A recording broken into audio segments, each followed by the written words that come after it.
Portwenn. Year after year of childhood happiness. But then suddenly, when he was 11, the visits had stopped. To this day he didn't know why. Something had happened between his father and his aunt. The wrong words had been spoken, maybe. Making this journey again now, with a job on offer in exactly the same village, it was difficult to imagine he wouldn't find out. The first half hour of the journey had passed. It was too hot. He thought of taking off his jacket, but he didn't want to disturb the elderly woman sitting next to him. Sometimes it seemed to Dr. Martin Ellingham that the rest of humanity was a long way off, far below, and he had to be careful not to step on them. But nonetheless, when things went wrong, he had to pick them up and move them around to where they were supposed to be. Thank heavens he could put his legs forward. It was the one thing that made the journey bearable. And yet, here they were at Reading, and a woman came along the crowded train corridor, smiled and glanced at them all, and took the seat opposite. Martin had to draw back his legs, fold them into an impossibly tight space either under the table or right back underneath his own seat. He could lean forwards a few inches, but not to either side. His legs were either tilted to the right, to the left, or back. It was impossible to think of going all the way to St. Austell like this. He'd break somewhere, or the table would break, or he'd simply explode.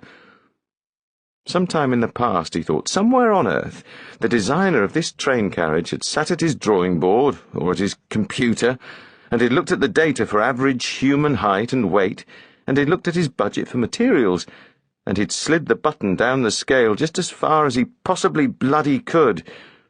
He'd sat there in his spacious office, with huge windows and empty sofas, enormous armchairs, and he'd deliberately shoehorned every economy-class passenger forevermore into— He stopped himself from going any further down this track. It would only lead to feelings of bitterness. He could lean forwards a few inches. He could twist sideways to left or right, a bit. Maybe unfold his legs another inch. He hit something.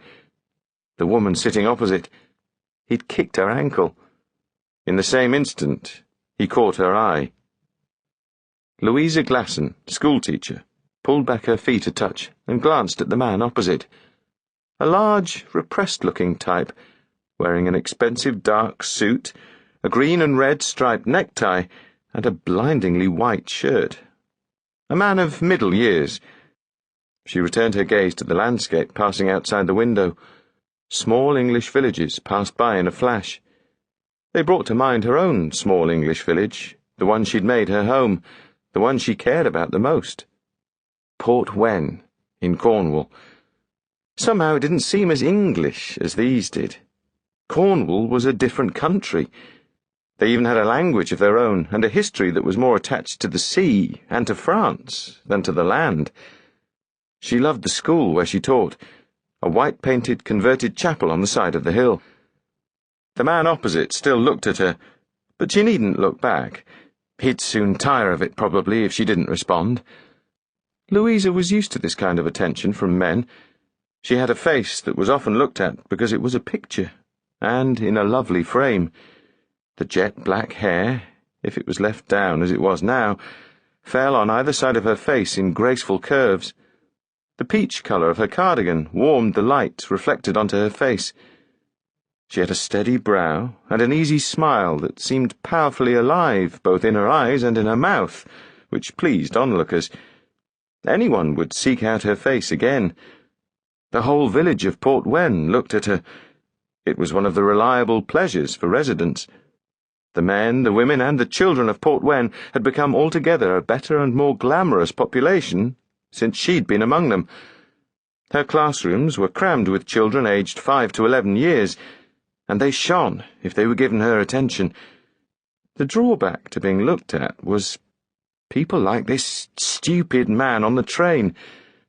Every time she glanced back from the window, there he was, staring. He should know better, she thought. Where was his charm, for God's sake? Did he think he could sit and ogle her, as if she were a jar in a sweet shop? And then it was a bit astonishing. He must be simple in the head, she thought, because he was actually leaning forward.